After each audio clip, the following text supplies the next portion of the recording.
દોસ્તો, આપણે જાણીએ છીએ કે અમદાવાદથી લંડન જનારું આ પ્લેન જે ક્રેશ થતાની સાથે જ અનેક લોકો અવસાન પામ્યા હતા, ત્યારે પૂજ્ય મોરારી બાપુએ એમના પ્રત્યે સંવેદના વ્યક્ત કરી છે. સાથે સાથે આ જે કાંઈ પણ અલગ અલગ મહાનુભાવો છે ત્યાં પહોંચી રહ્યા છે અને અમદાવાદ ખાતે વિજય રૂપાણીની જે કાંઈ પણ વિધિ છે કરવામાં આવવાની છે, ત્યારે આ સમાચાર સૌને ચોંકાવનારા સામે આવી રહ્યા છે. પૂજ્ય મોરારી બાપુએ પણ સંવેદના પ્રસ્તુત કરી છે. સાથે સાથે એમના કાર્યક્રમો પણ રદ કર્યા છે, જે ભંડારો તો સમર્પણ કર્યું છે. આખરે આ તમામ બાબતો વિશે જાણવા માટે સૌ કોઈ આજે ચિંતામાં હતા અને સૌ શોકાતુર બન્યા હતા. ત્યારે પૂજ્ય મોરારી બાપુએ પણ એમના પ્રત્યેની જે કાંઈ પણ સંવેદના છે વ્યક્ત કરી છે.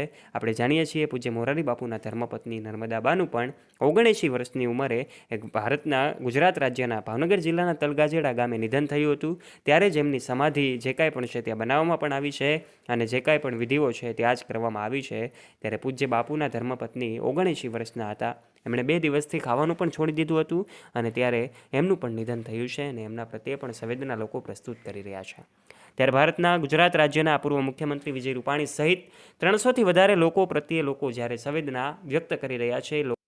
ગુજરાતના પૂર્વ મુખ્યમંત્રી વિજયભાઈ રૂપાણીનું પણ અચાનક નિધન થતાની સાથે જ સમગ્ર સમાજ, રાજકારણ અને એમના ચાહકો પણ એમના શોકમાં ફેલાયા છે, ઘેરા શોકમાં ડૂબી ગયા છે. કારણ કે વિજયભાઈ રૂપાણી એક સંવેદનશીલ માણસ હતા અને એની સાથે 300થી વધારે લોકોના પણ નિધન થયા છે.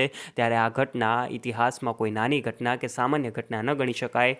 પૂર્વ મુખ્યમંત્રી સહિત 300થી વધારે લોકો જ્યારે અવસાન પામ્યા હોય ત્યારે આ ગુજરાત આજે શોકમાં ડૂબ્યું છે. ગુજરાતના પ્રત્યેક વ્યક્તિ આજે ઘેરા શોકમાં ડૂબ્યા છે. ત્યારે આ ગુજરાતમાં આજે કાળો કહેર મચી ગયો હોય એવું લાગી રહ્યું છે. અને જ્યારથી જ આપણને ખબર પડી કે ભારતના ગુજરાત રાજ્યના ભૂતપૂર્વ સીએમ એટલે કે વિજયભાઈ રૂપાણીનું પણ પ્લેન ક્રેશ દુર્ઘટનામાં એમનું નિધન થયું છે, ત્યારથી જ અનેક લોકો એમને હવે શ્રદ્ધાંજલિ પાઠવી રહ્યા છે. સોશિયલ મીડિયાના માધ્યમથી પણ કેટલાક લોકો શ્રદ્ધાંજલિ પાઠવી રહ્યા છે. એમનું ડીએનએ રિપોર્ટ દ્વારા, ડીએનએ ટેસ્ટ દ્વારા એમની બોડીની પરખ કરવામાં આવી છે અને એમના પરિવારના જુદા જુદા સભ્યો, એમના રિલેટિવ્સ અને સગા સંબંધીઓ પણ હવે પહોંચી રહ્યા છે. ત્યારે ગઈકાલે ભારતના યશસ્વી વડાપ્રધાન નરેન્દ્ર મોદી પણ પહોંચી ગયા હતા. એમણે પણ એમના વિજય રૂપાણીના ધર્મપત્ની અંજલિ રૂપાણીને પણ મળીને સાંત્વના પાઠવી હતી. આ સાથે સાથે અનેક લોકો એમને મળવા પહોંચી રહ્યા છે. ત્યારે હવે એમની અંતિમ યાત્રાની તૈયારીઓ થઈ ચૂકી છે. એમનો દીકરો, જેનું નામ છે, એટલે કે નામ તો ન સોશિયલ મીડિયા પર કહી શકાય, પરંતુ એમનો દીકરો જે છે અમેરિકાથી આવી ગયો છે અને એમના જે કાંઈ પણ પરિવારના સભ્યો છે એ પણ પહોંચી ગયા છે. દીકરો અમેરિકા હતો અને એમની દીકરી લંડનમાં હતી. ત્યારે લંડનમાં એમની દીકરીને મળવા જઈ રહેલા વિજય રૂપાણી આખરે એમની દીકરીને મળી ન શક્યા અને એમનું જે કાંઈ પણ પ્લેન ક્રેશ દુર્ઘટનામાં છે અવસાન થયું છે. ત્યારે આ ગુજરાતના સંવેદનશીલ સીએમ તરીકે જેઓએ ખૂબ સારી એવી ભૂમિકા અર્પણ કરી હતી એવા વિજયભાઈ રૂપાણીના નિધન થતાની સાથે જ સમગ્ર રાજકારણ, સમાજ અને સૌ લોકો, એમના ચાહક મિત્રોમાં શોકનો અને જે કાંઈ પણ છે શાંતિનો માહોલ છવાયો છે. ત્યારે દોસ્તો, હાલમાં જ આ સમાચાર જ્યારથી સોશિયલ મીડિયા પર ફેલાયા છે ત્યારથી સૌ લોકો નવાઈ પામી રહ્યા છે કે એમની અંતિમ યાત્રામાં લાખો લોકોની જનમેદની જામી ગઈ છે. એમના ઘરની સામે પણ ભીડ જામી ગઈ છે.